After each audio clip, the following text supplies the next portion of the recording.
Welcome to episode 4 of the HBCU Live series. We're talking to HBCU grads, people that aspire to be HBCU grads, and people that are currently in school at a HBCU. So today we have a special guest, Melissa Mitchell. Melissa Mitchell is kind of a big deal. I'll bring her in here. See if we can bring her in here. Melissa? Can you see me? It's a lot of feedback in the background. That's what I was trying to figure out. Okay, I gotta Can't check really it hear back. you there. You can't? Hold on. Okay. You feel Yeah, bad? no problem. While you get it together, we'll remove it. Okay. Go ahead and figure it out. So while Melissa gets everything together, we'll start here. And Melissa is pretty accomplished. We went to school together, and she has done a lot in the art world. She's a designer. She's worked with a lot of brands. So once she gets everything booted up, she'll be able to tell you a little bit more about who she is and what she does. So we'll just wait on her to get everything together. But I think you're really gonna love this one. This one is one you'll be able to get a lot of actionable things from this live. So, and we're looking for more people to be on our HBCU grad live. So if you have any suggestions, let us know. You can DM us on Instagram, email us at hbcgrads@gmail. Also, text us. Text HBCU to 91096 to join our text list. You get free access and early access to a lot of different things. So that's something that I would suggest you do as well. Are you ready, Melissa?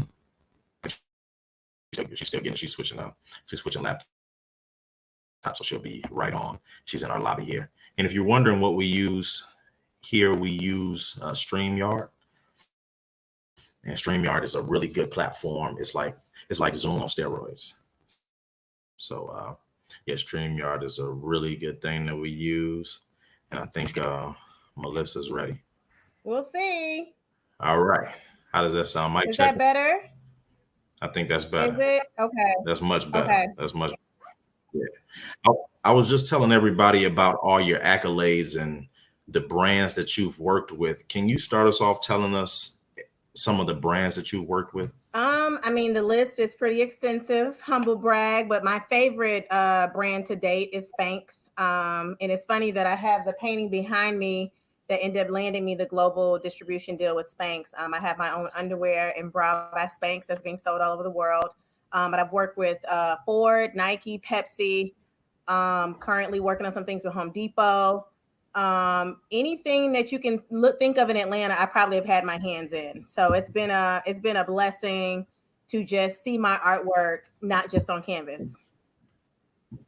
Okay. But tell us some of the other magazines you've been. I want to hear everything. If you're top 40, under 40, if you've been in Black Enterprise, I want to hear it all. Yeah. Well, Black Enterprise, they covered my story with Spanx. I always love to tell a story about how I first started doing wearable head wraps and how it landed me in Vogue magazine.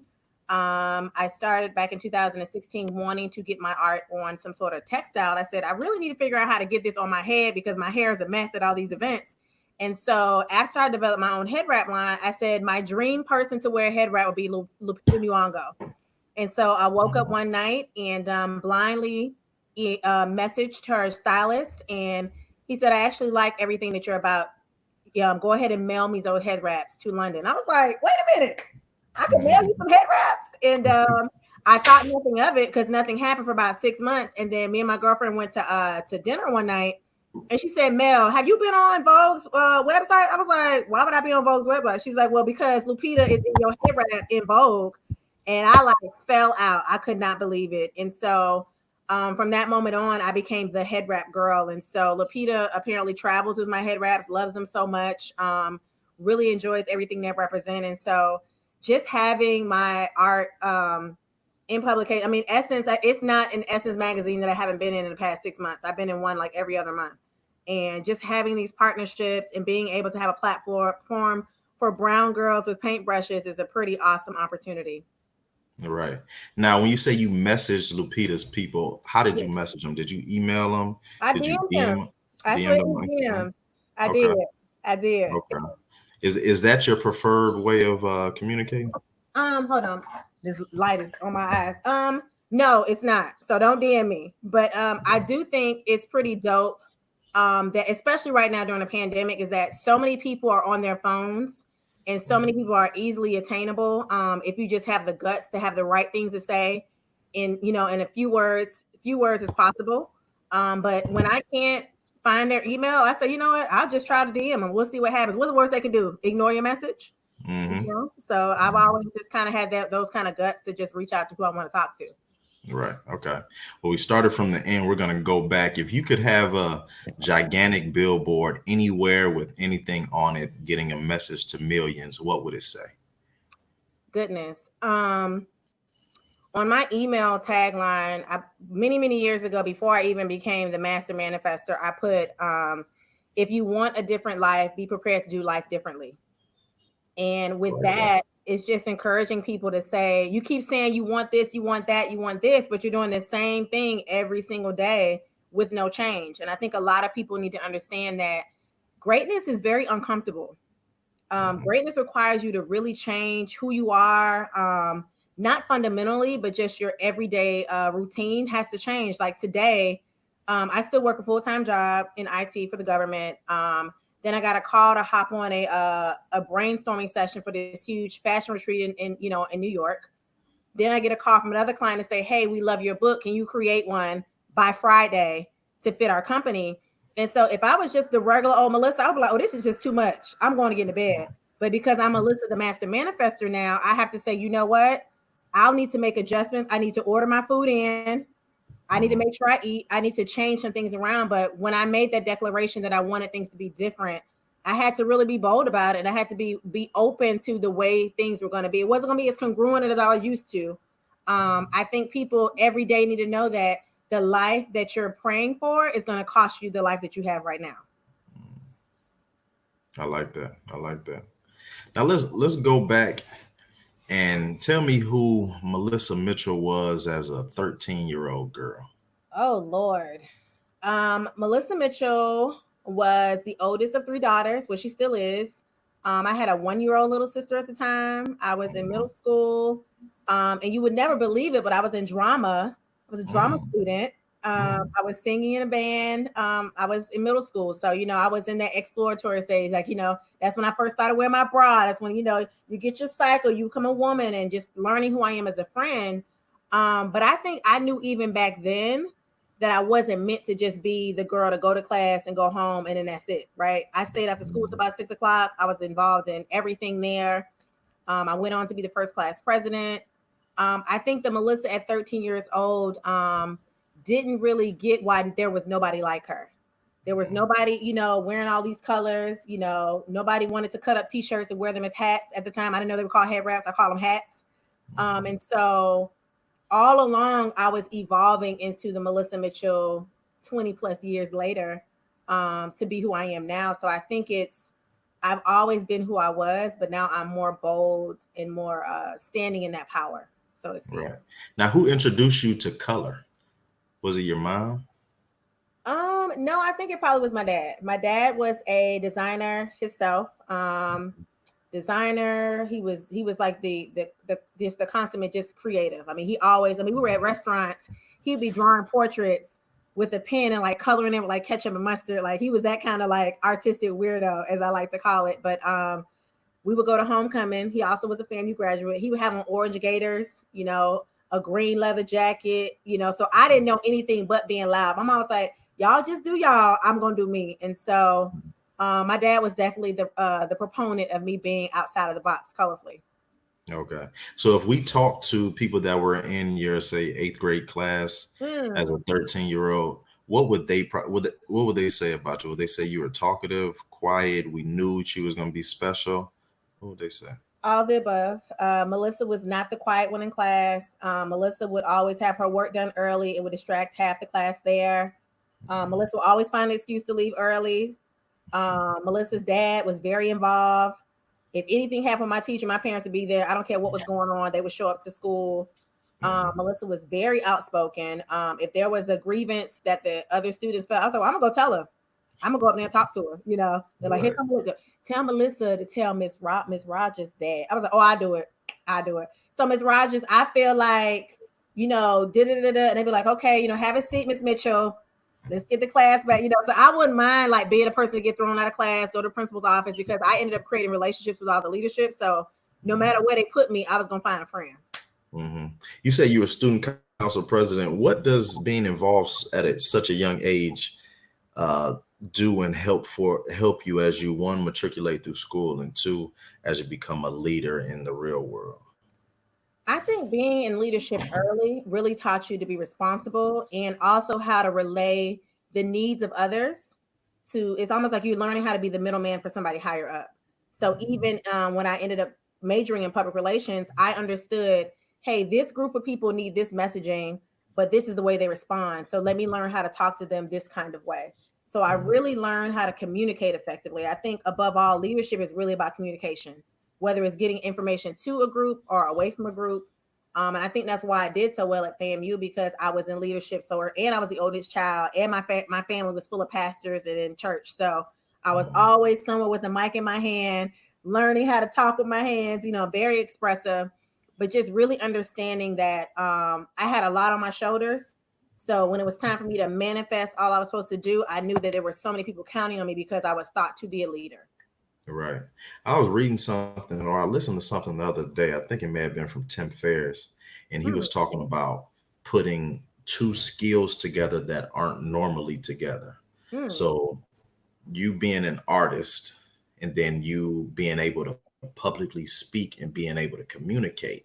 Yes. That's not normal for artists. No, it's and when not. you start to put two skills that can complement each other, you can really kind of propel, your career in anything you're doing. So that makes a lot of sense. So let's fast forward a little bit. High school, regular high school, and then you chose FAMU. Why did you choose FAMU? A plethora of reasons. I have not missed a homecoming probably since I was about 6 years old or 7. So that's 30 years in the game. So I saw FAMU as a natural next step. My father went there. My great uncles went there. One of the first set of drum majors. My dad was the first DJ on the radio. My mother went to University of Miami, but she said the love she felt from coming to FAMU's campus, she wanted her daughters to experience that. So they made sure growing up, we knew what HBCU life was about. So if it wasn't FAMU, it was going to be somebody's HBCU, but it was a natural inclination for me to lean towards Florida A&M. Fell in love with the campus, fell in love with the university as a whole, the history of it. The campus really, really fell in love with me. And it was just one of those things where I knew this is where I belonged. When I got there, I actually went to a summer program, my 11th grade, going to my 12th grade year. And I was like, y'all just leave me here. I don't even have to do my senior year. I'm staying at FAMU. You couldn't tell me I wasn't already a student. And I met some of my best friends and my life partners at FAMU. So I just can't imagine not having a FAMU experience. Howard may be cool, NC State, all these other schools are cool, but FAMU itself is it was a life-changing experience for me. What is it about FAMU that makes us like a FAMU and that type of culture? What is it? What is it? Like, we're very prideful. Of the other HBCUs I've seen, North Carolina A&T has a lot of pride, Howard, Spelman, Morehouse. But what is it about FAM that makes us so loud and boisterous, and then we have something to back it up? I don't know. I mean, I guess because I don't really have anything to go up against, but it's one of those unexplainable like affiliations. Like, you just know. It's almost when you fall in love, it's like, I just know. I can meet somebody from FAMU and immediately find something and come like, you need help? Like, what, you good? Like, I'd be in line at the store, like, oh girl, come get in front of me. She went to FAM. Like, I've been in traffic and I was like, she went to FAM, I'll let her over. Like, it's just one of those things where you just have this like affinity towards one another. On campus, it's a family atmosphere. There's nothing we can't ask a rattler for. Of course we have our human disconnects, but it's just overall on the surface. I mean, being a FAMUan, it's just something that everybody can't share. So when you find somebody that has that liking relationship, you're like, oh, she went to fam, she cool with me. Like help her out, whatever she need help with. It's an Right. automatic love that you can't really explain. Right.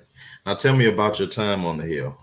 Walk me through freshman year all the way to Oh my graduation. God. What did you study? Did you join any organizations? I may have joined an organization or two. Mhm. When I got to FAMU, I was in, nobody really knows this, I was an agribusiness major. Mm. I was going to study viticulture, study like the process of like creating wine. I wanted to be like a black wine owner, all these different things. Mm. But my first class was actually being in the viticulture, like being outside. I was like, oh, I'm not doing this. I had on some brand new BCBG shoes. And I was like, yeah, this major is not going to work for me. And so I went that day and talked to my advisor. I said, hey, I need something that's going to allow me to talk like I want to talk, travel, be around famous folks. And she said, you might need to think about PR. I was like, what's that? And all this time I was a PR person, but didn't have a name for it. So even going to an HBCU, it's just different when you run into leadership. They like care about you like beyond those 4 years. Like, baby, when you get your husband, baby, when you retire, baby, when you have your children, it's not like, okay, get out of my office. Next thing, it's like you create a relationship. Even today, one of my professors was like, all right, you selling these masks. You know what we've been through 10 years ago, 20 years ago. You need to take care of me. I took care of you. I'm like, okay. So it's Right. a relationship. So year one, once I changed my major, like, and put my mind on something, like my college career just went like through the roof. From that point on, I became a presidential ambassador. Mm. I was a historian, so I traveled with the university to recruit.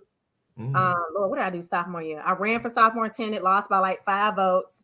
Devastated at first, but being the Mhm. PR student that I was, I really learned that the skill sets again that I picked up from the campaigning and all those different things really taught me a lot about myself. And that was the way before the social media and all of this affirmation online. It taught me that I was a queen either way, with crown or not. And so that Mhm. really humbled me to let me just really understand, what life was about. Travel with the university. I mean, I was in so many National Council of Negro Women, Sisters, NAACP. My first time voting was we marched on the Hill to vote together. I was on numerous campaigns, real elections and campus elections. And then I joined Alpha Kappa Alpha Sorority Incorporated, of course, the Beta Alpha chapter. So that was an experience in itself. I served on the Royal Court as the Royal Court advisor. So I traveled the king and queen around the country to recruit and just kept them in line. So goodness, I'm like, all these memories are flooding back. But being on Mhm. the campus was like, it was it. We didn't realize we were in it until we were out of it. I was like, we really were Right. living like the American dream. Like it was Mhm. incredible. Like I get so excited. And like we still, like I was reminiscing on my birthday last week about things we did in college 20 years ago. I was like, we still talk about this? They're like, dog, I remember the time you did this. I remember what you had on. I mean, we went out. And so the memories are like, they like are part of our fiber. Right. We can always go back to them and just keep it as a part of our experience. Right. Now, what was your life like the first 2 years after college? You see, Renita Bryant said you're wise to have went to FAMU. Oh, hey, Renita. Goodness, my first 2 years after school. So I graduated in 2004. I'm gonna tell y'all my age because y'all can do some math. I graduated 2004 with my bachelor's, but I wasn't ready to stop my experience. I wanted some more, so I got my master's at FAMU in public management. And so the thing about FAMU is that you're living in a utopian society, right? It's like, oh, black power, black this, black that, and you get out of school, you're like, wait a minute, everybody not like this? The world's not like this. And so when I Right. stepped out of that, when it's time to find a job, I didn't find that job that I was looking for. That was right Mhm. around the recession was about to hit. Things happened. I was supposed to work with Royal Caribbean cruise Mhm. line, and then you had all these storms that were coming. Not all these different things were happening, and so my life did not go the way I wanted it to go, but it was going the way it was supposed to go. So graduated, ended up working in a nonprofit. My dad met somebody at breakfast and said, "Give my daughter a job," and that's how I Mhm. got my first job out of college. Right. Ended up being spectacular at that organization. Wrote a grant. I moved to Atlanta. I came to look for a house, and then my family was like, "Well, why don't we buy like a compound and all y'all live with us, and we come down here together." And so that story is interesting because the entire time my dad was saying, you need to be here with your mama. Make sure your mama's okay. I'm like, okay, we're gonna be here with mama. I said, well, all of us. He said, no, just make sure your mom is good. And so shortly after that, in 2010, my father passes away. And so I was about to buy a house that year, and I ended up saying, no, let me just not do that. And so ended up being at home with my mom. My dad passes away. And so that's when life kind of became a little dark for me. Just after college, I was like, this is not what they told us in school. Like, we supposed to get a job, get a husband, have 2.5 kids, get that white picket fence, work for the company. And my college experience after that was like, okay, school loans are looming. I'm living at home with my mama. Things are not going well. And it just wasn't as colorful and as wonderful as I wanted it to be. But I had to literally pick up myself to decide that this couldn't be life. And that's what I did. How did you get past your father's passing? Because I know a lot of people deal with a parent that passes, Mm-hmm. and I think that if you can kind of walk them through what you initially went through, how it's motivated you and how it affects you still to this day. Without getting too emotional, and I keep a picture with him behind me in every. He's back there on a frame.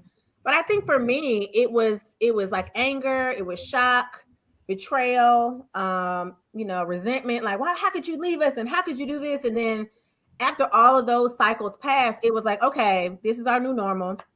I'm ready to be a millionaire. Let's do it. And so my dad was a very, very creative genius when it came to colors and marketing and design. I said, okay, God, if you had that in him and I'm a little piece of that, can you amplify this in me so I can be that as well? And so I was praying literally every day for like 3 years after he passed. So I started a t-shirt company. I started an online consignment boutique. Me and one of my girlfriends, we started. So we called it Refashion Me. Her name was Rita. I'm Melissa. So Refashion Me. So we would get Mm, clothes from the consignment shops and either sew them, add like a flower to it, and we would refashion it and we would sell it online for Etsy for like a really good price. So I sold mhm, stuff in an online boutique. And then I started selling these earrings out of wood. And I was like, what would my daddy do? So I started doing photo shoots of my own stuff. I was like, well, I can't find no models. So I'm a model. And so start doing that. Somebody notices me. Then they were like, well, we can sell them in the store. I was like, oh, dad would be proud. And so the entire time I'm creating and just kind of generating these ideas, I'm thinking, what would daddy do? What would dad do? So I went from, grieving him to now seeking his wisdom beyond, the earthly realm. And so I'll never forget the night I picked up the brush, 2014, during the snowstorm. And I was like, Lord, all this is cute, but I need some money. And so I just started doodling randomly on paper, just randomly doodling. And then I started coloring it in. And then I put it on Instagram, like, oh, look what I'm doing. I'm an artist. Hey, y'all. They were like, and I got a DM, so I paid $25 for that. I was like, mm, it's a sheet of paper, $25.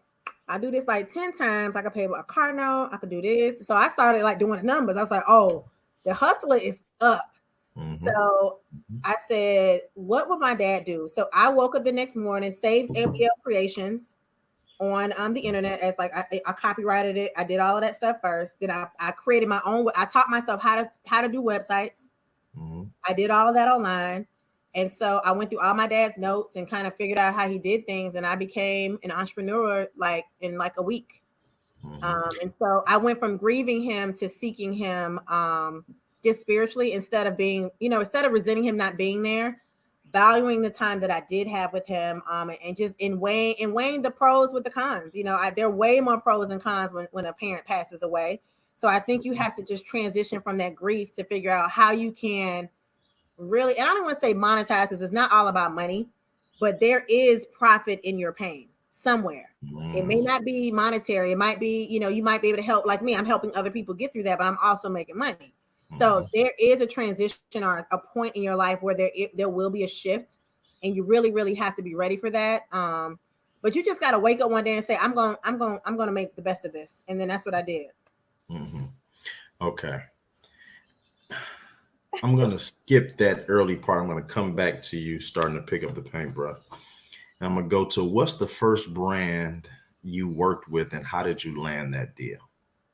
Um, So I want to say the first big brand I worked with was Essence Magazine. And so this was like 2000, I want to say 17, 2017. I took all of my savings. I created like 50 art pieces, got a whole bunch of head wraps made. And I said, I'm going to Essence Festival. I'm going to sell some head wraps, you know? I ain't had no table. I ain't had no vendor license, none of that. I just said, I'm going to Essence Festival, right? So I get down there and I'm like, what am I going to sell them at? Like, I got them in my purse. You know, I got a little table of it. You know, I'm going to go over here. Nobody buys anything except for this one lady in the lobby. I was charging like $15, $20 for head wraps at the time. I was like, you want to buy a head wrap? I was like, should I give it to you? You know? So I give her the head wrap. I'm like, cool. But I look in my bag. I got everything I came with to Essence Festival. But the whole time I'm on Instagram talking about my experience, right? And so we drive back to Atlanta. You know, I'm super sad. I'm crying. I'm like, it was a waste of time. This art thing is not going to work out. I'm tired of it. And so my mom was like, you know, you just got to trust God. She's like, if God gave you this, he'll make a way. And so maybe 2 weeks later, I get a DM from a guy saying, hey, there's an art show coming to Atlanta and they're looking for a female artist. I'm like, okay, cool. I'm like, who? And he said, oh, by the way, it's Essence Magazine. I was like, oh, Essence.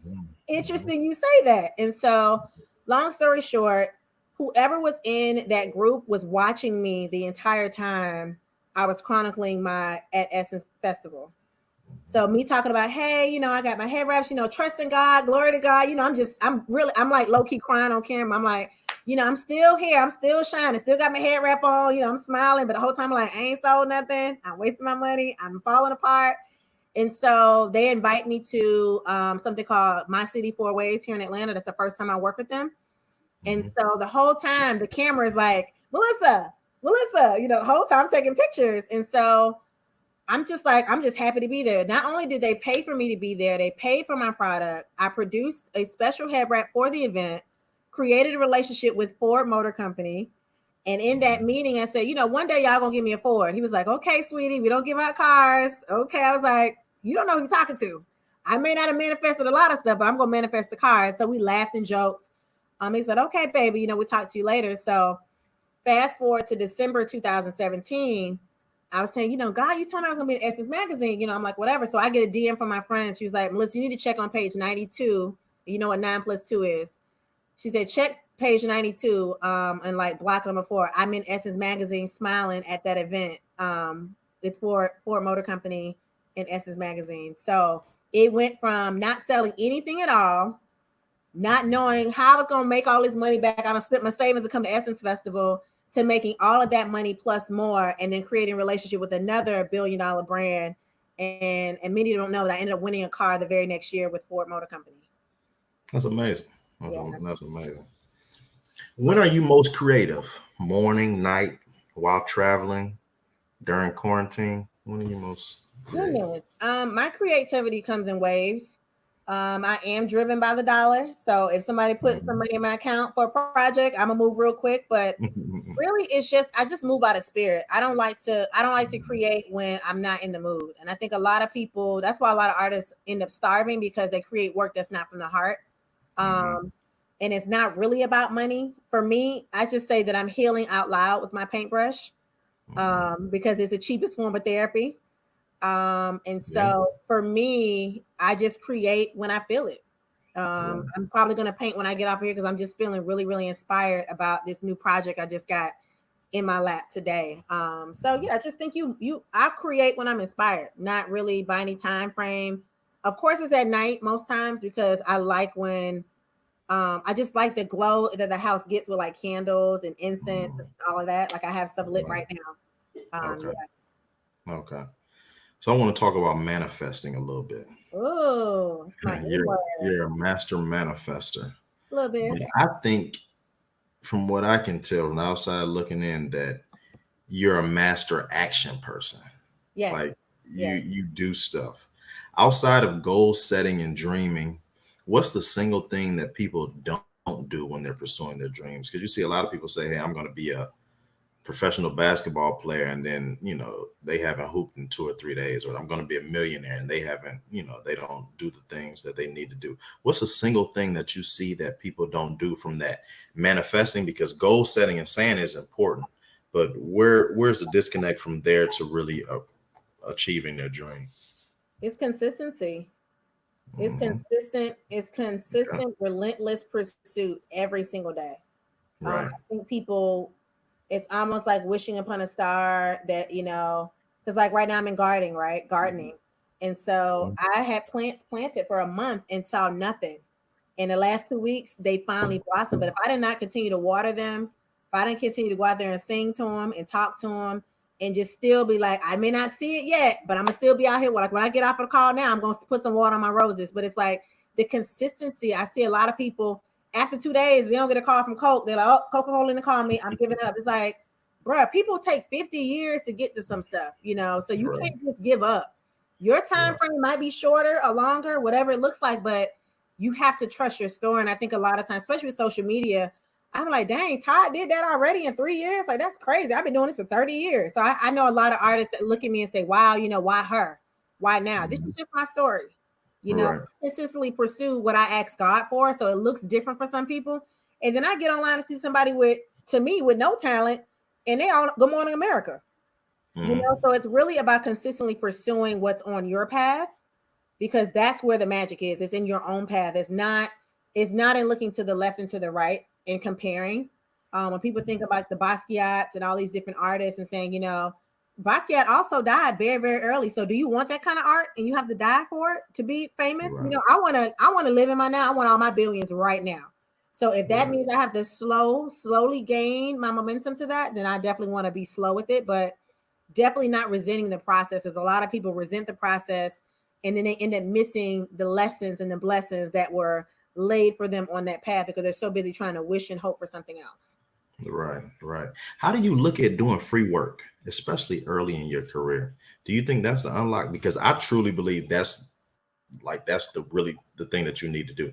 Get as close to the top notch person that you want to be, Yeah. who you want to turn into, and do free work, and the things that you pick up on the side just from being around people is immense. So how do you look at free work? Do I you don't, do this? nothing in life is free, right? And Mhm. so for me, somebody's time is worth more than anything. So I've given away $10,000 pieces of artwork because I admire the person. I Mhm. remember visiting, Spank's headquarters, and I was like, oh, I'll give y'all some art. They said, no, we're gonna pay you for this. And so because my intentions were pure, God still gave me that what I asked for plus more. So it's like Right. sometimes God just wants to see your heart and say, okay, I could trust Todd with to be around billionaires and not be too, starstruck. Um, Hmm. but I think the biggest thing for me um, is that don't ever look at anything for free. You're still making an investment. So even if that Hmm. person isn't the one that give you that return, so to speak, that seed was sown. Like the seed I sowed by sending Lupita at that time, every rap I had was so precious because that was my money. But that seed sowed had me end up in Vogue magazine, which also gave me the clout I needed for all these other partnerships. So that $50 to $100 investment that was free ended up giving me like I couldn't even put a number on a numerical number, a numerical value on what that was able to do for me. So I look at the things I donate, like to the Breast Cancer Society, and then now I end up getting all these different clients that are so grateful to be a part of my work, to have it in the building. So it's like, wow, I gave that Hmm. away, but now I'm giving life to people, through my work. Right. Right. That makes a lot of sense. Yeah. Um, I want to talk about this book that you wrote and released last week. But first tell me about your first book that you ever wrote. So my first book was a compilation of quotes. So go back to my What dad year was this? Give me a little reference. last year. Was First it book was last year? last year.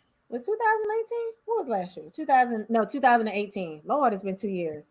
Okay, Okay. 2018. So ever since I was little, I was so drawn to quotes. And then I Mm. started saying, I wonder if I could just do my own quote. So I would just like write like the star, stars in the sky, remind me of your love, Dash M. Mitchell, right? Like I would always make Mm. my own little quotes up.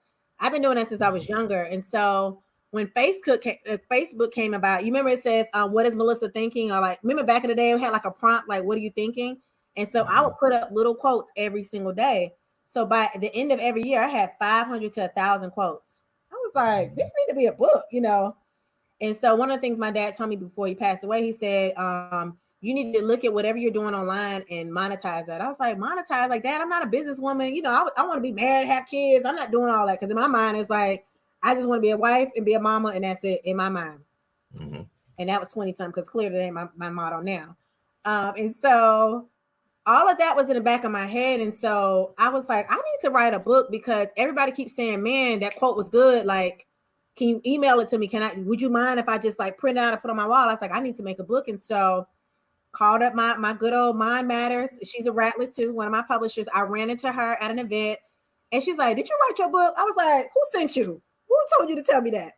So I talked to her about the book, and she said, just get me all your information. I have a designer on staff. I have a person that can do this. I sent her all of my quotes, and she turned it into a book within a week. And so I released that at the top of 2018. Bestseller, sold hundreds of copies. And it's a table book combined with my artwork and my quotes. So it's called Nice. Kaleidoscope. Right. Now walk me through that. How do you publish a book, and what does that business relationship look like? It's such an incredible process, because it goes from scribbling on a notepad to typing something up to having an idea and working with a publisher that really respects your point of view, but also steers you in the right direction and say, hey, let's just think about this. Or they'll look at what you wrote and say, let's try to switch this around a little bit. So it's almost like I always say that it's a literary doula. Mm-hmm. Somebody that helps you give birth to something that's in your head, but makes it make sense for print. And so the next book that I wrote, which is just this past April 14th, I'll never forget it. I was on the phone with my boo, and I told him that I would call him back because I was going to write a book. And he was like, okay. And so I cut everything off, and I really got still, meditated, talked to the Lord, and wrote a book that night. And so the next morning I called up Renita again and say, hey, I wrote another book. She's like, okay, girl. I was like, no, I wrote it. Like, I'm about to email it to you. She's like, oh, shoot, we're rolling. End of the week, we had a full draft together. I had a young lady to design it, and I used all women of color to design the book and to publish it. And we had a book ready by May 11th, and it sold out in about 2 hours. Now, how does that look? Do you go to the publisher and say, hey, I have $500? Do they take a percentage of the sales on the back end? Walk me through that. No. So it depends on your publishing deal. So with me, I'm pretty much a self-publisher. So everything's, it's under Mind Matters Publishing, but it's all Melissa Mitchell property, right? And so what they do is they set it up however you need to set it up. But for me, I own everything. I push it myself. I have it hosted now on Amazon, and it's soon to be Barnes and Noble. And so they come up with the pricing, whether it's you have them editing, whether you have them helping you with the design work, they're laying it out, whatever it is you need. It's like a price point for each thing. So if you just show up with a piece of paper, you might have to pay them to type it all up. So it just depends on where you are in your process. But finding the right publishing house can really impact how well you do, because you really need somebody that's going to be in tune with you as a writer and really, really wants to see you win as an entrepreneur, because that's two different things. You're entrepreneurially driven, and you're also a writer, because some writers just don't care about the money, but you do need to have a person that cares about if you're going to make this money or not. You're right. That makes sense. Now, you have a text list that gives first access to subscribers. Listen. How effective is that versus social media, email, and the other marketing channels that you use? Think about it. I have my phone in my hand probably 9 times out of 10. I'm either with my phone, not far away from my phone. And so my other really good friend let me know about this opportunity of something. It's like a text community. And so if you think about how often we have our phones in our hand, because even though I have my phone in my hand, I don't ever check my email. I'm one of those people that if I see one notification, clear all, red all, get it out the way. And I'm like, oh shoot, I got an email from Todd. What did he say? But if you text me and it has a link to go directly with some action, I'm about automatically. So I have a new business. I had to pivot from doing wearable art to wearing wearable masks. And so this is like my prototype baby that's going to end up in a museum somewhere. So I posted a selfie in this and was like, oh, I'm making masks. People are like, oh my God, I want one. I was like, okay. So this before the text list. I was like, what's taking so long? So I sold out in about 10 minutes, whatever. When I signed up for that text list, The next week, I sold out in 1 minute and 1.5 minutes. How Like many sales, how many sales was that in 1 minute? that was like 400 masks, like Woo, something crazy like that, like woo, 400 or 500 masks in like a minute. woo. You do the math with Wow. $25 piece. 1 minute, right? Good. That was only the second batch. I'm on Mhm. my sixth batch. Wow. So I'm like, and so for $30 a month, I pay y'all a little text message money if I can make Mhm. that in a minute. And so I think people need to understand that developing a relationship with your consumers, they want to be in the know. And I'm probably going to pivot to a more exclusive list on top of this list to be like Mm. the in the know, like a paid group. But people want to be able to say, I had that first and nobody else has it. And I think Mhm. the text message community allows people to have that very immediate access. So, but by the time I can even post a selfie, it's already sold out. And people Right. are mad at me. I was like, y'all, if y'all would just get on this text list. So my membership last week went from like 400 or 500. Now I'm at almost 800 this week. Wow. Wow. And this That's is for amazing. free So with this text. quarantine has been good to you. Quarantine has been a blessing. It's been a Okay. blessing. Okay. It's been It's a tough thing to talk about because people are going through some really tough stuff, but it's a lot of good things happening as well. I think it's and I was one of those people that was, bemoaning being at home, being with the nerve of God to make me be with my family, the nerve of God to make me have my full-time job to be able to work from home. And I think once I shifted my perspective, the right person came into my life, the right people came into my life. And I got genius business ideas. Mhm. Within a week of me changing my perspective, I wrote a book within a week. You're right.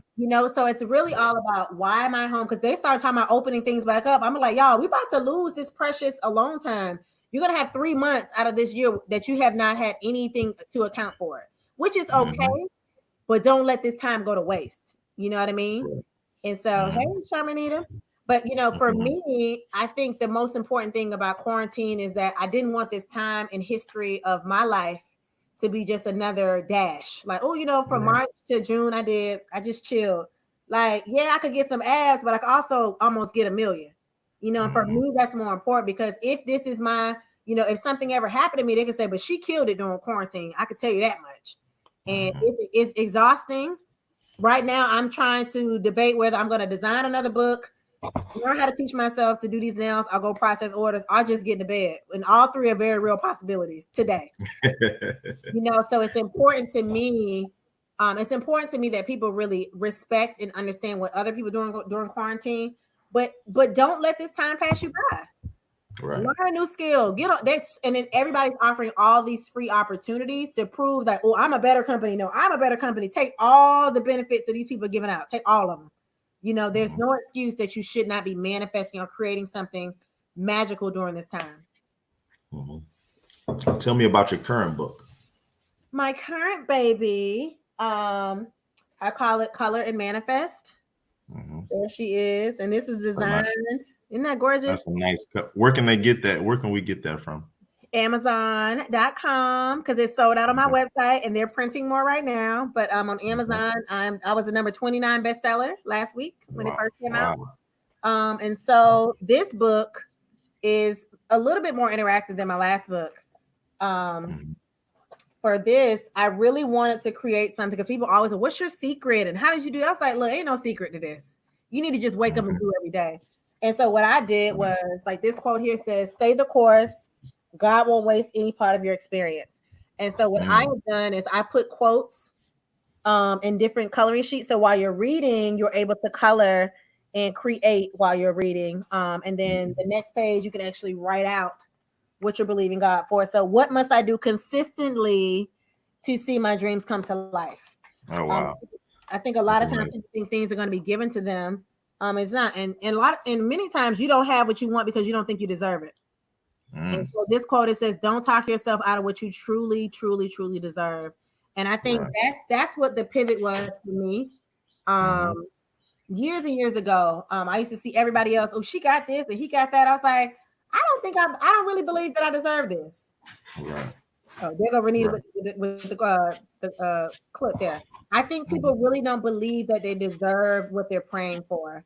And I think Mhm. with that, once you pivot and say, I deserve this, things will magnetically be drawn to you. Right. Magnetically. Right. Now you have a lot going on. You make masks, you do books, you work.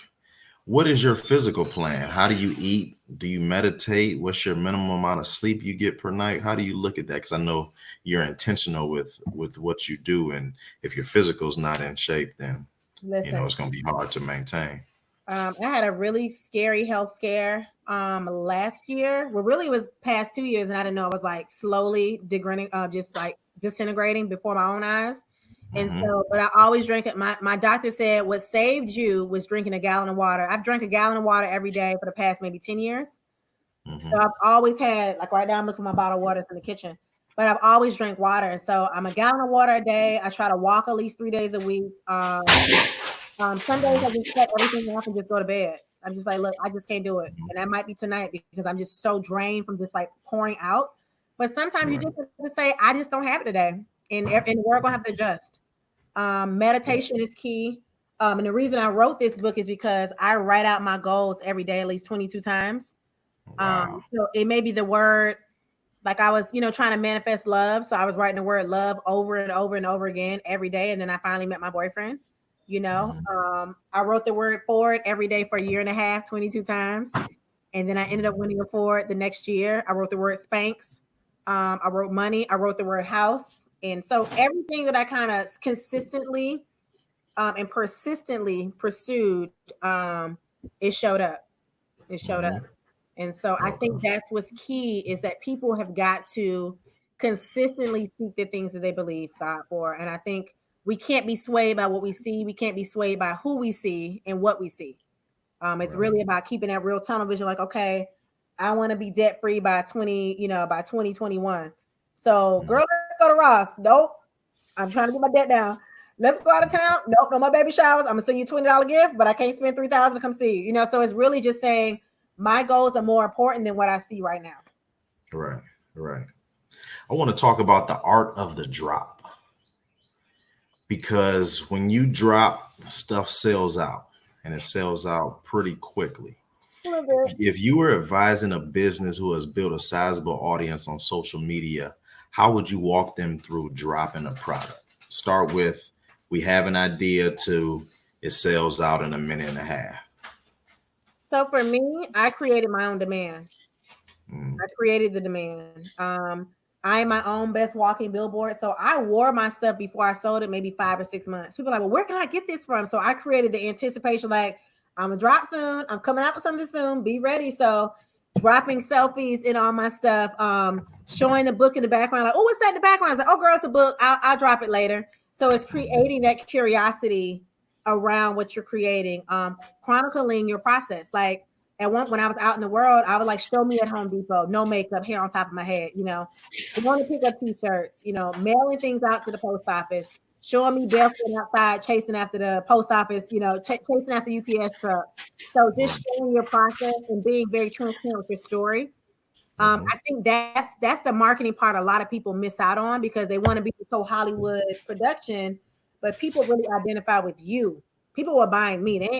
My masks are great, but it's a whole lot more that might be greater, but they're buying pieces of what I've created. And so Mhm. by the time I did drop it, I only dropped the limited edition. So I'm only dropping Mhm. 300 to 400, 500 at the max. So if you don't get one in that group, then you're not gonna get one because I might take a break and stop producing. So if you don't get one of these next two, you may not get a mask because I got to start pivoting back to these other projects. But I want to create something that if you see it, you got it directly from melissamitchell.com/shop from me. And so Right. that's how I'm able to create the demand. That's how I'm able to build up the anticipation. Is to really, really let people know that what you create can only come from you. And as a creator, I've expressed that these aren't just my creations. It's a legacy thing for me. So I built my story to where people know that I say that I'm a conduit of the ancestors because the ability to do all this stuff I know does not come from me. So Right. I'm doing this for my daddy that left too soon, my grandmama that's gone, my great great so and so's that probably were creators that were afraid to step outside of the norm to create. And then now we have something beautiful. So I got a whole lot of folk. That's why I have these pictures behind me. They remind me of my ancestors because I know this ain't by me. This is a whole lot of us behind me. And so I think about that all the time. And so when you're buying something from me, it's the Mitchellopia enterprise that you're investing in, not just Melissa Mitchell. All right. How does your faith affect your business? Listen, you got to have a lot of faith to do this because I go online and every day I see a new person making masks. I go online every day. It's another person with a coloring book. It's another person making head wraps. It's another really cool brown girl with faux locks in their head with selfies online. And so for me, I gotta just have faith that I'm dope. I'm dope enough to make the money that I'm supposed to make. I have to believe that I have to keep the faith that my story is meant to touch other people, and it's not just about the money; it's about the impact. So my faith is all about making sure that my story is heard, and just trusting my journey. I mean, it's so easy to look at what you don't have. I was like, but look at all the stuff I do have. Like, God has brought me so far from this much faith, so now that my faith is this big, ain't nothing. Stuff is like literally like today, stuff fell in my lap. I was like, I didn't even ask for this.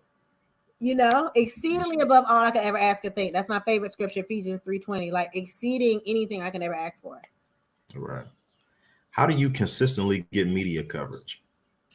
They find me. I think once you create a buzz and people underestimate the use of hashtags. Like I have melissamitchell.com, I have Black Girl Art. Like people are always looking. So I'm constantly creating content. So I'm showing up on people's explore pages. I have pictures everywhere. I just create dope stuff that nobody has seen anywhere. They're like, where is that from? I want that one. I want this mask. Not that one. I want this one. So you create something that people know that only came from you. And I have people that are like, Melissa, girl, I'm in Guatemala. Why I see a girl in the beach with your wrap on? I was like, send me a picture. Sure enough, I could type in the girl's name and say, oh, she ordered it on June 16, 2019. I said, tell her I said, hey, so it's a really dope feeling to know that somebody could look at their watch and it'd be by me. Somebody put on a robe and it'd be by me. Somebody's going to chemotherapy, and while they're coming to grips with losing their hair and losing weight, they can wrap up in a kimono and a head wrap and still feel beautiful and whole. I think that one of the most impactful things that happened to me, so sad, young girl went to FAMU, girl named Tiffany. She went to FAM. I found her. I met up with her maybe a year or two ago, gave her a whole bunch of head wraps. And so she subsequently passed away. And on her obituary, she had on a head wrap. Wow.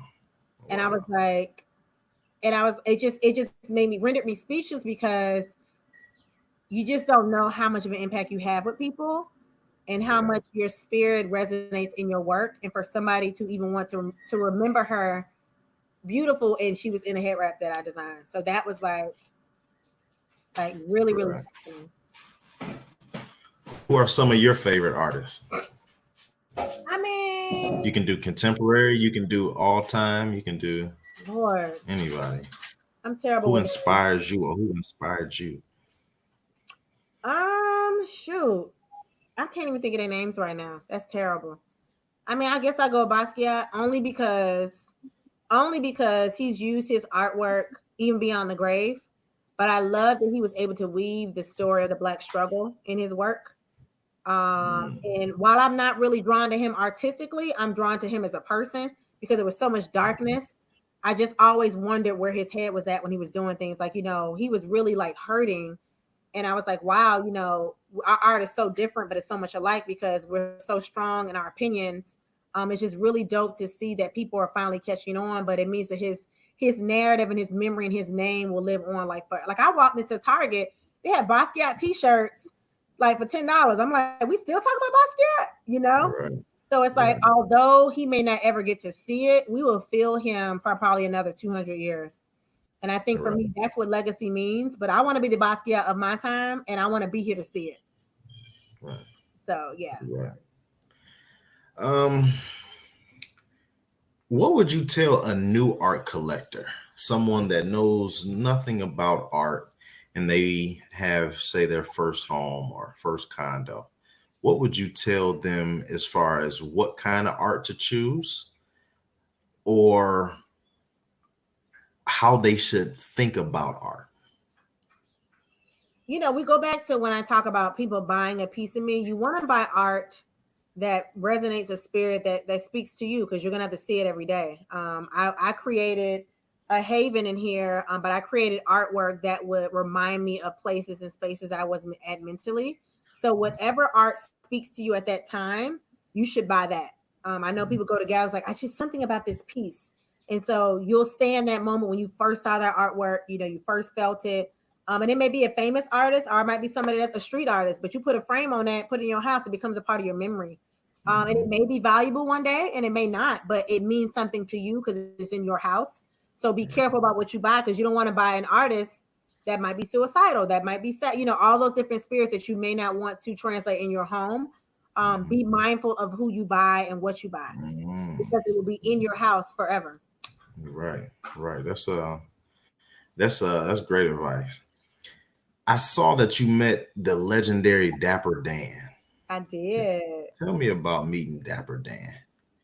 Dapper Dan is a I mean, he's iconic in every sense of the word, but he's such an individual. I think that's the best way to describe him, because many people are like, well, Dapper, why you didn't create your own this, create your own that? He said, I did what I wanted to do. People were mad because he was still rocking with Gucci. He was like, what bothered him about people was the group think. People didn't do any real. Oh, there goes somebody, a new subscriber. People subscribe to this belief that Gucci deliberately did some things that were racist, and he said, I took an opportunity to speak who actually did it, and it didn't come from that place. He was very big on trusting your own story and doing it the way you wanted to do it. And then and creating iconic moments and making your rivals seek you out. And so once Gucci saw what he was doing, instead of reprimanding him, they were like, he's dope, let's bring him on. And so what I love about Dapper is that he's so calm, he's so cool, he's so collected and so wise. And he's willing to share his story with anybody. And I think we need to do that as creators. Is to talk to people. I think so many people are like, oh, I'm not, no, if it's not CNN, if it's not Oprah, I'm not going to give an interview. And it's like, bruh, to share your story. You could walk up in Harlem at any given day. He talking to a little boy in a book bag about following his dreams. All the way up until you see Oprah pulling up in black Mercedes, having an interview. He's giving her the same spiel. So he's the same consistently, and is such a wise man, brilliant beyond even comprehension. And I'm so glad that he's another example that if you just keep doing you, eventually you'll get, he did this for 30, 40 years. Right. We've been hearing about Dapper Dan like in a more stream, like a mainstream in the last 5 years. But he's been dressing celebrities for the past, 20, 30 years, 30 years, 40 years. He's just saying Dapper Dan's name like every day now. And so I just think it's so dope that he stayed true to his stuff. Like he was like, nope, I ain't going with this. I'm gonna do this. And so doing this is what got him where he is today. And I think that's so admirable. Like I just was like the whole time, he's like, what's wrong? I was like, I'm just glad to be here. Just nothing, Yeah. Right. Hey Tim, thank you for subscribing. Send us an email. We're gonna get you one of Melissa's pieces on us. Thanks for subscribing. Let me see if I got Tim is the winner today. So Melissa, how do you handle copycats? Copycats, huh? Let me answer that very politically correct. I don't give them my energy, but I also monitor them closely, because I think a lot of people they think you don't see them, and I see it. And so I don't allow it to take too much, but I know that what I'm doing is right, because now it's being replicated. And so I could take it two ways. I could be upset and be like, oh, I'm about to go confront her, but I could also say that if I am the icon that God showed me years ago, then I have to prepare myself for them to be very miniature versions of me throughout history. So I'm creating the trend, right? I'm creating a lane that has not been seen. So I have to be okay with like, oh, that looks similar to my stuff. It's like, go ahead, girl. So instead of becoming upset, allow them to do what they want to do. But if it gets to be too crazy, I'm like, listen now, I'm not sending you a cease and desist. It's getting to be too much. And Right. so, but on top of which, I think it's almost, they say that, copying is a form of flattery. It is, but it's also a form of disrespect because it's saying Mhm. you don't trust God enough to give you your own voice. So let me copy Melissa's voice. And so people Mhm. don't know the price I've paid for my voice and my communication with God. And so my prayer is that if you do have a spirit of copycat, that God sends you whatever it is that's aligned for you, Mhm. instead of you probably trying to copy somebody else. I think that's important Right. that you create your own voice, that's significant to you, because if I stop creating tomorrow, you're gonna run out of content, friend. What you gonna do Yeah. next? Right. So Right. that's why it's important to be your own person, because and that with God as my source, I will never run out of ideas. And I have not run out yet because I'm being very authentic to what I believe God has done for me. Right. Right. That makes sense. I saw the post that you put up last night, video, when you were dropping the mask last night. And I think your secret weapon is how well you use a camera. What three suggestions would you give to a camera novice, someone that's building a brand that wants to illuminate their brand much Hmm. better via a phone or a camera? A few things. Practice. So it's a few things. Practice.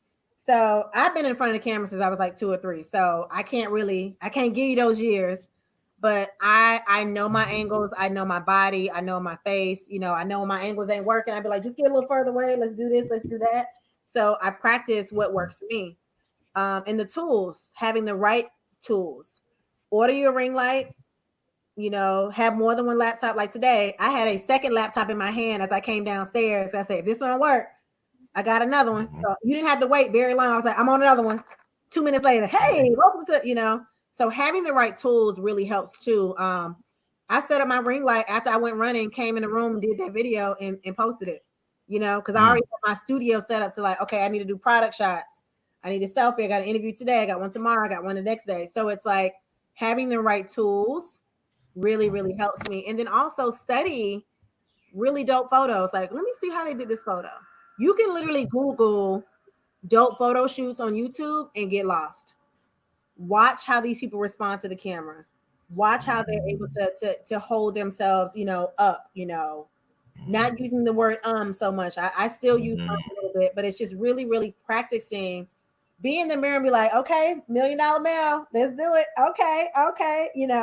So it's all those different things. So, practicing, having the right tools, and study. And that goes across the board for anything, really. Mhm. That's being an artist. Practice, have the right tools, study. $1 million, practice, have the right tools, study. And so Mhm. once and we talked about this before offline, how you do anything is how you do everything. So Mhm. I approach photos and pictures and interviews with excellence because that's the way I do my artwork. That's the way I do business. That's the way I Mhm. handle my relationships. That's how I manage my flowers. You handle everything with care and intention, and it will be obvious, Mhm. when things actually are shown to the world. Right. Makes sense. How has traveling influenced your art? Oh, you know how much I love to travel. I think seeing the world lets you know that we are more alike than we are different. And for me, when I first picked up the brush, I did not study anybody else because I wanted to make sure it was an authentic, pure voice. And so in 2017 was a pivotal year. It's a crazy year. I went to South Africa with about 29 of my now closest friends. And I went to this village called the Village, a village of painting women, Mm. um, a village of painting women. And it literally looked like I had painted it. And this Wow. village of women had been doing it for 200 years. Wow. So it was, I'll send you pictures after this. It was so scary. So they use bright colors, and then they go in. I mean, it literally looked just like this. The whole village looked like that. Wow. And I was like, wait a minute. She's like, oh, welcome home. I was like, home? I was like, oh my God. So it was such a out of body experience, but it just showed me that I know my ancestors are speaking through me. Like without a doubt, because I don't know where none of this stuff come from. But I think traveling just really Mhm. confirms that I'm exactly where I need to be. And then somewhere in this world, there's at least one person that gets me, that is like me. And so that was a really dope experience. So whether it's going to Costa Rica, to the Bahamas where my family is from, going to California where I see a random street painting and it looks exactly like one of mine, the back street in Harlem. Art literally has kept the society together through the hardest times. Think about your favorite song, think about your favorite plays, your favorite movie. It's all artwork. It's all art. It's all creativity. And so I Yeah. know that I'm a champion, or I have a high back in the old centuries ago. One of the highest ranking officials was an artist. The artisans had like a whole section. So the ocean Wow. artists, they go over there. Because think about it, if you're holding society together, we need to make sure you're good. Like, did they eat? Do they have what they need? Do they have paint? Do they have whatever? Yeah. So if I'm a Yeah. king, I was like, let me get in good with this artist so she made me look Mhm. good on camera. I mean, on camera. Mhm.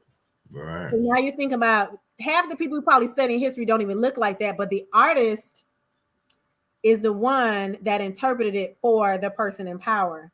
So they'll Right. be forever remembered as this person because of an artist. Right. That's and interesting. I never knew that the ancient societies held artists in such high regard. Yes. Yeah, that's awesome. Yes. What's one of the best investments you ever made? It can be money, it can be time, it can be energy. Goodness, so much. Best investment. Jesus. I'm sitting in it, my house. Let's just say Mm. my house. Okay. Okay. Um, my house was a journey to get here because I was living at home. And Hmm. so I didn't want to feel like I was abandoning my family by moving further away or not being close to my family. And Hmm. so moving further out from where everybody lived really gave me time to isolate and really to reflect. And Hmm. my house has become I have over 60, 70 pieces of artwork hanging up in my house that are all by me. But Hmm. being away from the city really meant, I'm not even an outside girl. I'm out here hands in dirt with earthworms every day now. I am that girl now. And so, but it really, Hmm. really taught me that if you cultivate something and really put your hands into it and love on it, it will flourish. And it's just like a light that bounces off my house now. It's like, oh, the sun hit my house Wow. different than everybody else, and it's so. Right. And anybody that comes here is like, "Child, I just have to stay tonight. I love it over here." I was like, "You love it? You feel it? Yeah, so that's dope." Right. Right. What three books have greatly influenced your life? Oh Lord. Off the top of my head, The Alchemist. I read that about 5 times. Hmm.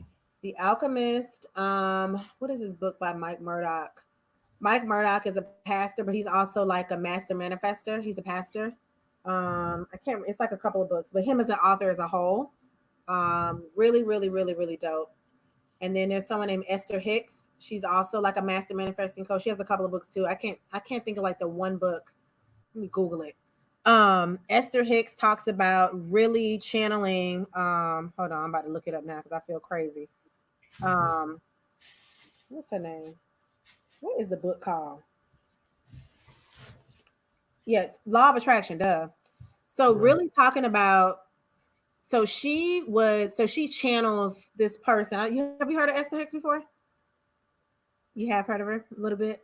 But what I love about the teachings of the law of attraction, it really taught me that everything that I needed was already en route to me because I believed that it would be.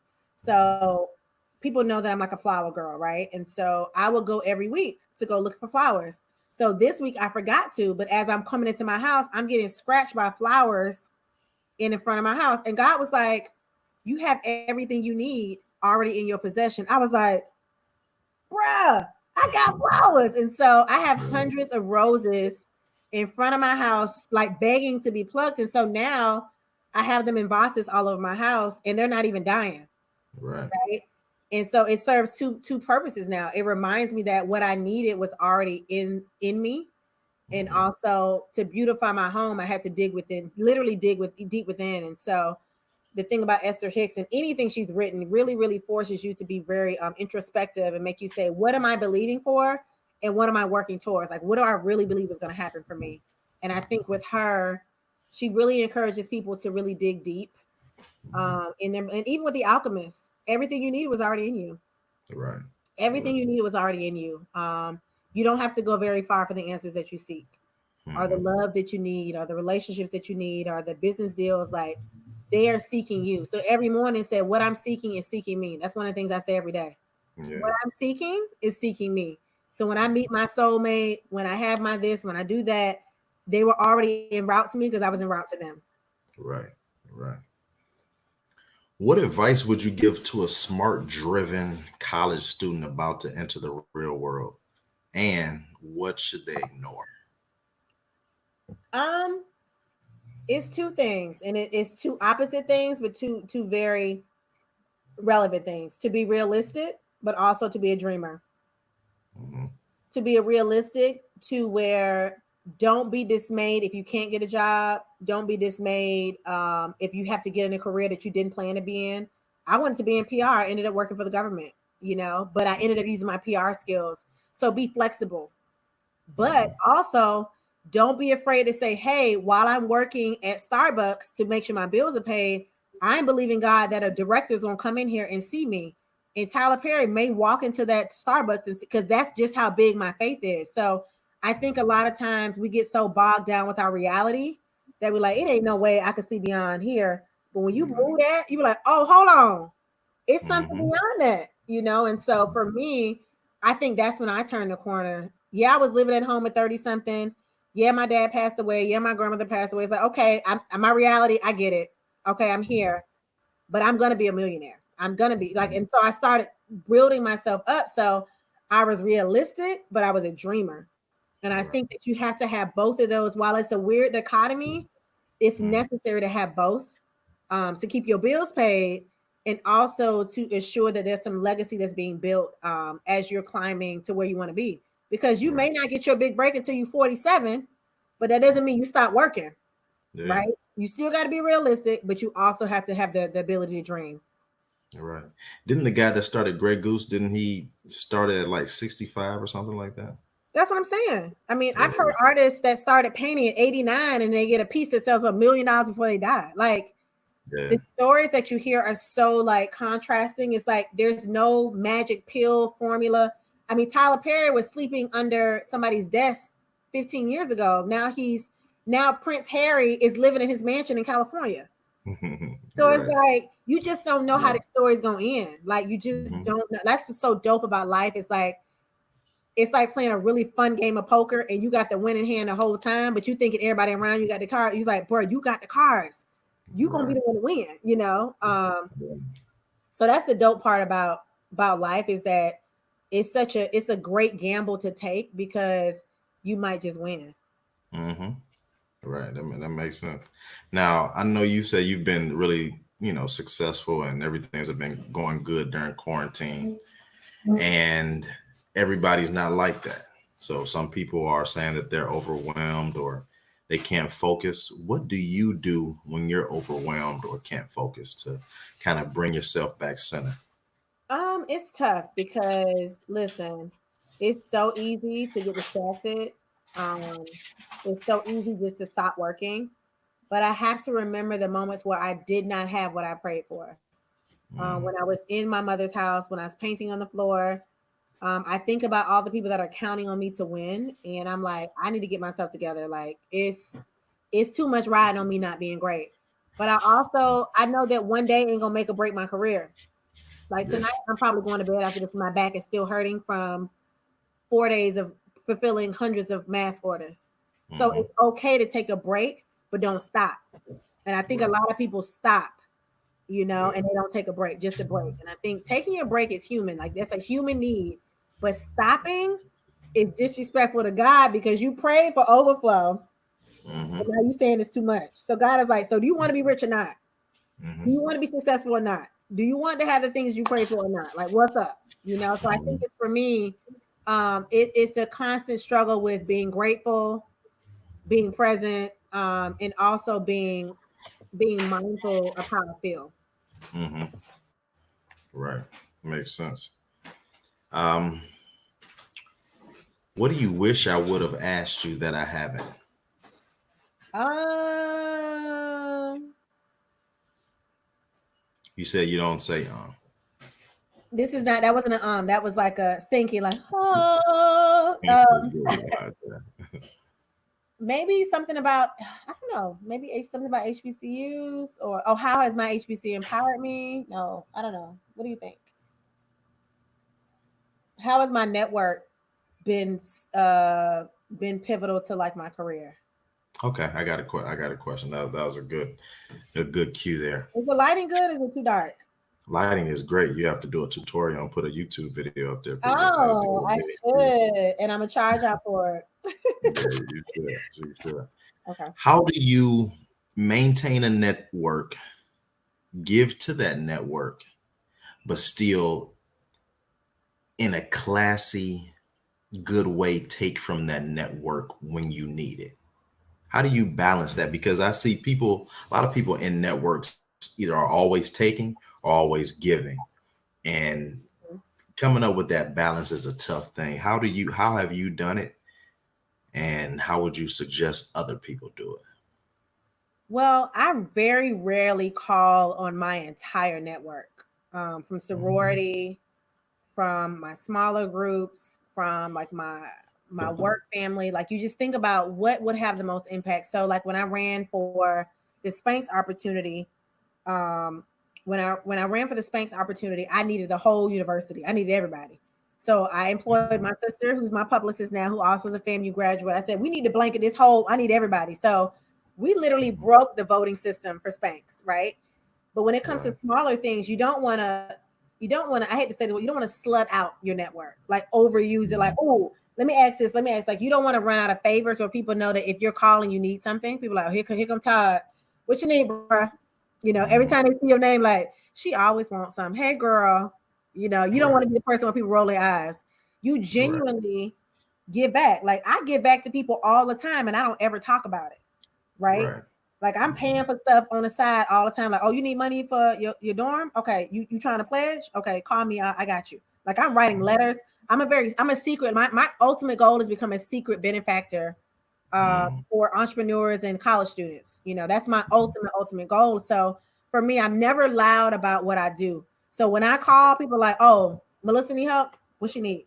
Because you Mm. organically build that in. And I don't look for accolades. I don't look for, oh, and Melissa gave $10,000 to the class of 2000. Like, you ain't got to put my name on nothing. Like, just, I did it Right. from my heart. Right. And so I think a lot of people look for so much affirmation and affiliation that it makes your support look like it's not genuine. Right. And so, I pay my little dues. I do what I need to do. I do what I can and I don't overcommit. I don't say, if you do this, I'll speak to your kids every third Tuesday until 2035. I'll come by and Right. say what's up to your kids when I can. That's all I can promise. And Right. and then the pandemic hits, so it's like, oh, but you said I was like, well, I can't. So now, but you promised these kids this, so now you're stretched to make this, make this happen. So it's really about staying within what you can do, Mhm. and not overdoing it. I think a lot of people just overdo and overcommit. And when it's time to show up, you're so stretched so thin, you look like you're not reliable. You just can't do it. Right. Right. What's your website, Melissa? MelissaAMitchell.com. MelissaAMitchell.com. Yes, don't forget the A. People ordering stuff right now. MelissaAMitchell.com. 5 masks ordered right now. That's a blessing, isn't it? I can't. What does a break look like for you? Like, what's your definition of taking a break? Do you like taking breaks? Do you like to travel international? Do you like to do nothing? Do you like to garden? What is a break? You named my whole life. You named my Mm. whole life. I like to shop. I Mhm. love Ross. I love TJ Maxx. I love Marshalls. I like to bargain hunt. I love to cook. Mhm. I love TV. And my sister mentioned something the other day, which was crazy. It talks about people who like watching nostalgic TV shows. It Mhm. reminds them. It reminds them of who they once were. And Right. it's funny because I watched Designing Women, Golden Girls, Girlfriends, Martin, Different World, because that time in my life was so rich with like wonder. Like, oh, I can't wait till I Mhm. get grown. Or when I get old, Right. I'm getting me a yellow BMW. Or I'm gonna be a Mhm. designer like Julia Sugarbaker, all these different things. And so just seeing who I once was really reminds me who I want to be. So I love TV, nostalgic TV shows. I love to decorate. Obviously, I love to paint, but I like to create. Like I like to ideate with like minds. I like to talk to other people who have outlandish ideas. We're like, oh, we should come out with a bikini tops with HBCUs. That'd be dope. Just talking to other people like that. And so traveling to me is where I get my best inspiration because I get to see how people really live.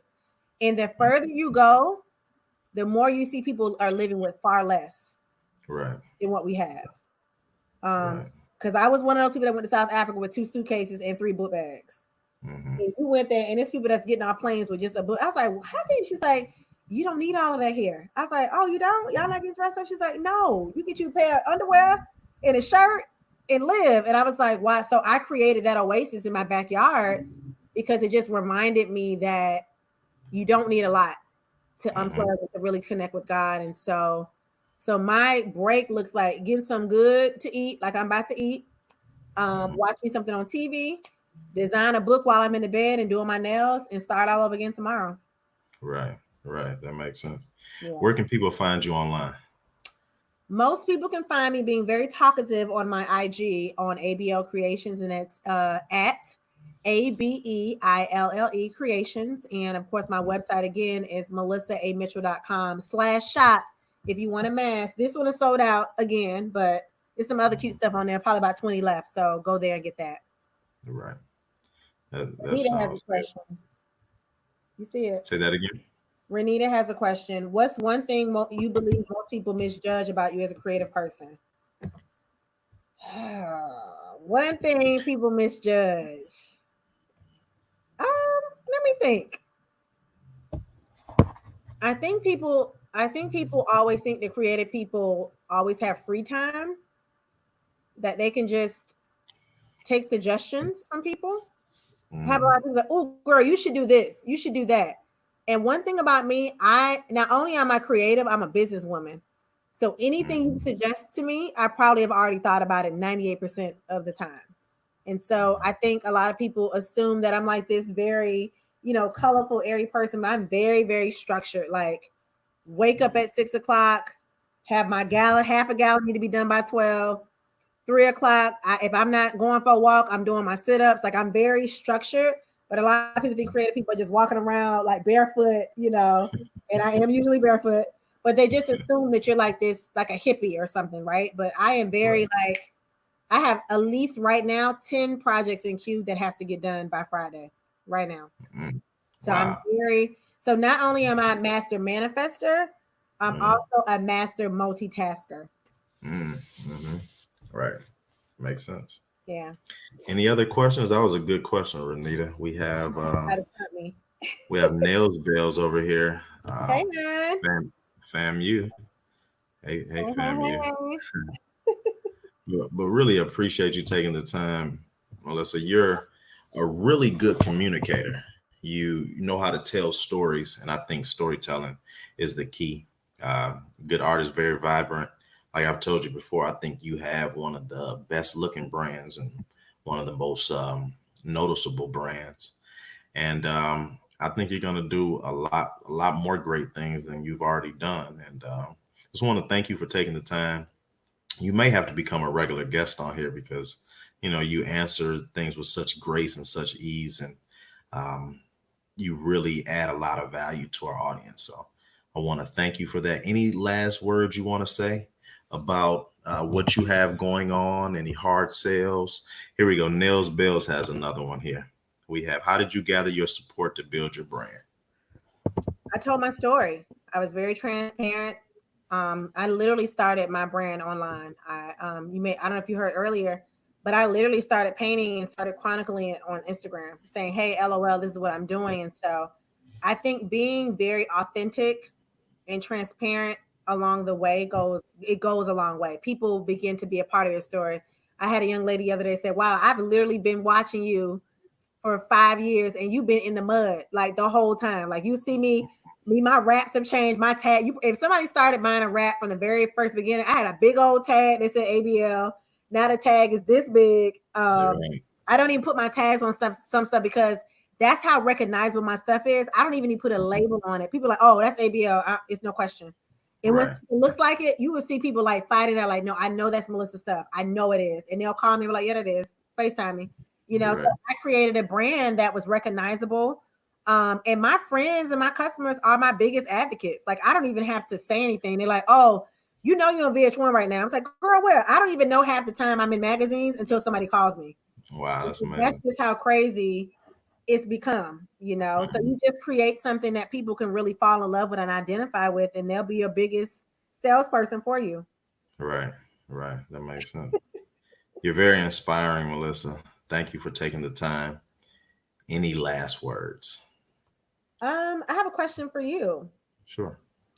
So how do you want HBCU grad to continue to make an impact in the HBCU world? And what do you want your legacy to be?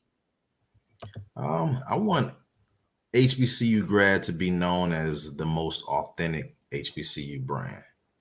I want it to inspire people, but I want it to inspire through realness, authenticity, consistency, glass half full type of approach, really positive. As you see, we don't put a lot of things on death, or we haven't put anything about the coronavirus. We try to keep things on the, from a positive perspective. Legacy wise, I think that it can be one of the biggest brands that started from just a single Instagram account. And I think it can change the world by giving people different perspectives and bringing a community together. And we know that community has pretty much changed the world. Egypt was overthrown because of a community. We have Black people, we were thriving when we operated as a community. Atlanta has taken off as a city because of the Black community. So I want it to be one of those brands that stands the test of time because we'll always be authentic. I may not be at the helm one day, but maybe my son will. So thank Oh, you for that question. That's a good thing. That was a good question because it made me kind of think a little bit long term legacy wise. Right. see. Right. Hey, Elandra. Dr. Alondra. Hey, Dr. Alondra. Right. Yeah, So but I think that's it. Oh, I also want to ask you one last question. okay. How has your HBCU experience, how has it shaped your adult experience? Um, the community again. Yeah, What you learn is almost obsolete right. because that's how things change. You learn something in school and 4 years later it doesn't it really doesn't apply to whatever you're doing. um 10, 12 years ago we didn't have YouTube, we didn't have Instagram, we didn't have Facebook was around 2004, 2005, but mostly everything, Netflix wasn't around, so mostly everything we do nowadays is pretty recent. Mm-hmm. So the things that you learn may not be applicable today's time, Right. but the people that you meet will always be applicable in your life. So the HBCU experience just, set me up for life. It's some of the best people I've met, some of the most driven people, and it's allowed me to kind of be the caretaker of this community. Truly. So Well, that's thank you good. for that. You're So thank welcome. you, Melissa. You're welcome back anytime. I wish you the best. We'll talk soon. All right. Thank you for everything. Thank you. Bye. Thank you, everybody, for watching. This was episode 4 of the HBCU Live. We'll be doing this consistently. Make sure you turn your notifications on. Text HBCU to 91096 to join our text community. And if you ever need anything, feel free to reach out via email. Bye-bye.